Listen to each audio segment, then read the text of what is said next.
आप सभी मित्र बंधुओं को जय श्री महाकाल। मैं आपका मित्र रोहित तिवारी आपके साथ उपस्थित हूं आपके अपने YouTube चैनल महाकाल तंत्र ज्योतिष पर। आज मैं आपके साथ एक बड़ा ही अद्भुत विषय लेकर आया हूं, जिसका मतलब यह है कि स्वप्न सृष्टि। क्या सपने वास्तव में सच होते हैं? सपने का क्या रहस्य है? आप और मैं कभी ना कभी सपने देखते हैं, तो क्या अर्थ होता है सपने का? इस विषय में हम चर्चा करेंगे। इससे पहले मैं आपको बता दूं, अगर आप मेरे चैनल पर नए हैं तो कृपया मेरे इस चैनल को सब्सक्राइब करें, लाइक करें और शेयर करें और बेल आइकन को दबाएं, जिससे मेरे वीडियो के नोटिफिकेशन आपको प्राप्त होते रहें और चैनल को सब्सक्राइब करके आप हमेशा के लिए मेरे साथ जुड़े रह सकते हैं। तो चलिए हम विषय की शुरुआत करते हैं कि स्वप्न क्या होते हैं। इस संबंध में वैदिक विज्ञान और आधुनिक विज्ञान क्या कहता है, तो इस विषय पर हम चर्चा करेंगे। आधुनिक विज्ञान के पास इसमें कुछ प्रमाणिक तथ्य नहीं है। आधुनिक विज्ञान यह कहता है कि मनुष्य की जब कोई इच्छा प्रत्यक्ष रूप में पूरी नहीं होती है तो वह उसे स्वप्न सृष्टि में जाकर पूरा करता है, सपने की दुनिया में जाकर उसे पूरा करता है, जिसे वो सपने के माध्यम से पूरा कर लेता है। इसीलिए मनुष्य को सपने आते हैं, विज्ञान ऐसा कहता है। तो विज्ञान के पास इस स्वप्न को लेकर कोई प्रमाणिक बात नहीं है, लेकिन वैदिक पद्धति और स्वप्न शास्त्र इस संबंध में बहुत कुछ कहता है। और आप और हम सब इस विषय में जानते हैं कि आपके और हमारे स्वप्न कभी ना कभी सही हुए हैं, क्योंकि ये वैदिक परंपरा है, प्राचीन समय से चलती आ रही है। विज्ञान आज का है, लेकिन हम विज्ञान से पहले ही विज्ञान के कई ऐसे रहस्यों को विज्ञान से पहले जानते हैं, जिन्हें विज्ञान आज जानने के लिए प्रयत्न कर रहा है। तो इस संबंध में स्वप्न शास्त्र कहता है कि आधुनिक युग में मनुष्य जो सपने देखता है उनके शुभ अशुभ फल उसे प्राप्त होते हैं। तो सपनों को लेकर, स्वप्न को लेकर एक बात इस प्रकार से सिद्ध होती है कि वायुमंडल में, आकाश मंडल में हमारे भविष्य की, भूतकाल की और वर्तमान की या कुछ समय बाद घटित होने वाली घटनाओं के कुछ चित्र वायुमंडल में, आकाश मंडल में व्याप्त है। जब हम शयन करते हैं, सोते हैं, तो उस समय हम वास्तविक सृष्टि का त्याग करके, वास्तविक सृष्टि को छोड़कर स्वप्न की सृष्टि में चले जाते हैं। और स्वप्न की सृष्टि में जाने के बाद हमारी भविष्य की या भूतकाल की या कुछ समय बाद घटित होने वाली घटनाओं से जब हमारे स्वप्न में हम उनसे संपर्क करते हैं, तो उनका एक प्रारूप चित्र के रूप में हम अपने सपने में उसे देखते हैं, महसूस करते हैं, और उसका पूर्वाभास सपने के माध्यम से हमें हो जाता है। क्योंकि विज्ञान ने भी इस प्रकार के वाक्य कहे हैं, या विज्ञान भी इस प्रकार से कहता है कि आकाश मंडल में, वायुमंडल में ओमकार की ध्वनि लगातार गुंजायमान हो रही है।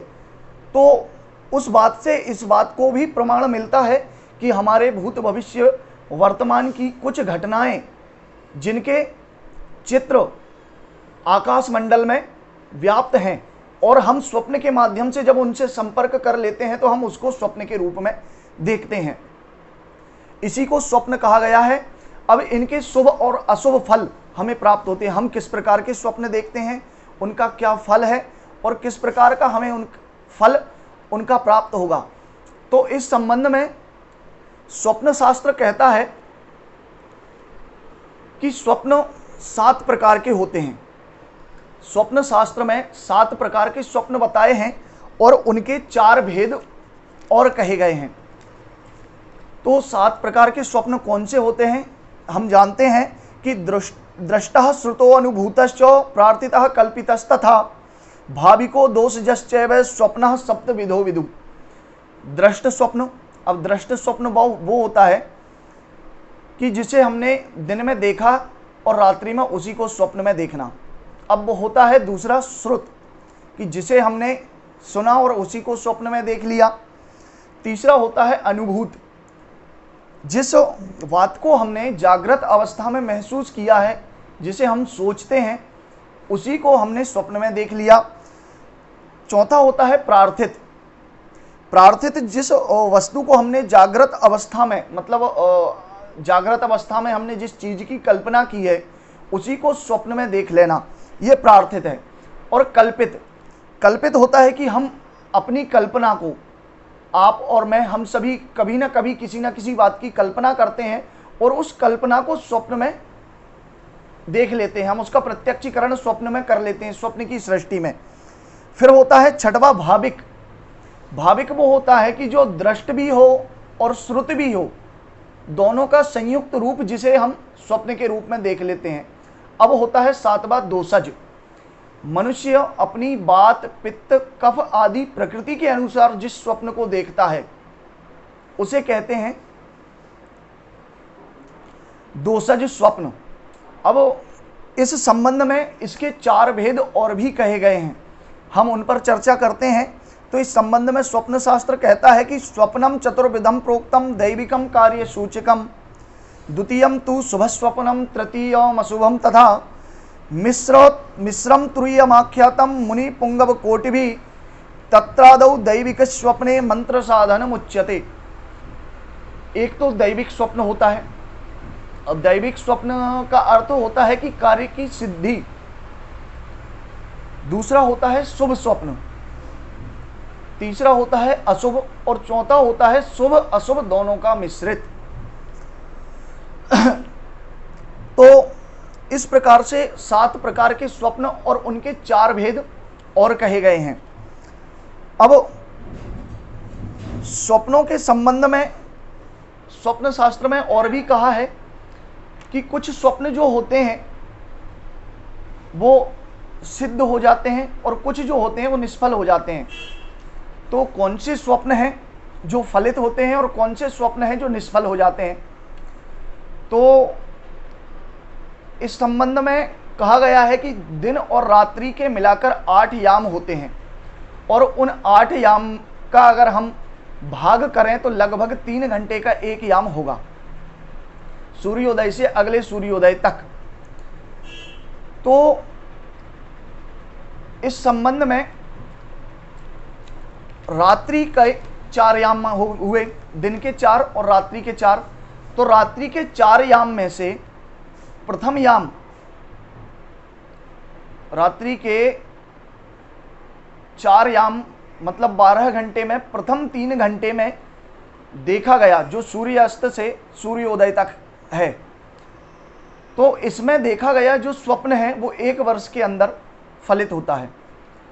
दूसरे याम मतलब 3 घंटों को छोड़कर अगले 3 घंटे, उनमें देखा गया स्वप्न 6 महीने में फल देता है। तीसरे याम में देखा गया स्वप्न 3 महीने में फल करता है, और चौथे याम में देखा गया स्वप्न 1 माह के अंदर फल करता है। लेकिन उसमें भी ब्रह्म मुहूर्त में सूर्योदय के समय, जिस समय गाय चारा चरने के लिए जाती हैं, जिसे ब्रह्म मुहूर्त या उषा काल कहा जाता है, सूर्योदय काल में देखा गया स्वप्न अति शीघ्र फल प्रदान करता है। अब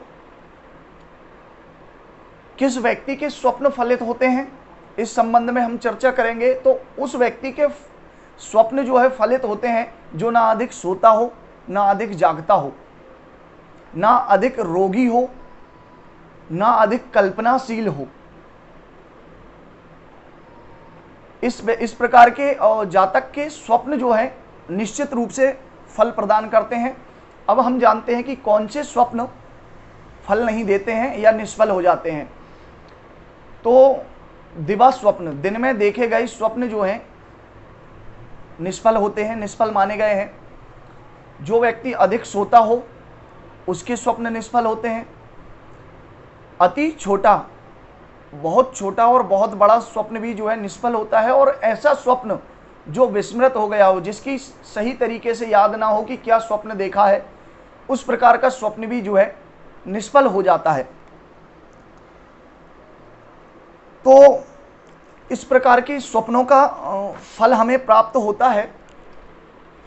यह स्वप्नों का बहुत बड़ा विज्ञान है, जिसे मैंने आपको बहुत छोटे रूप में समझाया है। हम इस संबंध में विस्तार से चर्चा करेंगे कि शुभ स्वप्न कौन से हैं, अशुभ स्वप्न कौन से हैं, उनका क्या फल मिलता है। इस संबंध में हम आने वाले वीडियो में चर्चा करेंगे। अगर आपको मेरा यह वीडियो अच्छा लगा है तो मैं कृपया मेरे चैनल को सब्सक्राइब करें, लाइक करें और वीडियो को शेयर करें। और आप अपने प्रश्न भी YouTube के माध्यम से कमेंट करके मुझसे पूछ सकते हैं। यथासंभव जहाँ तक प्रयास होगा मैं आपके प्रश्न का उत्तर भी दूंगा। आज के लिए बस इतना ही। जय श्री राम।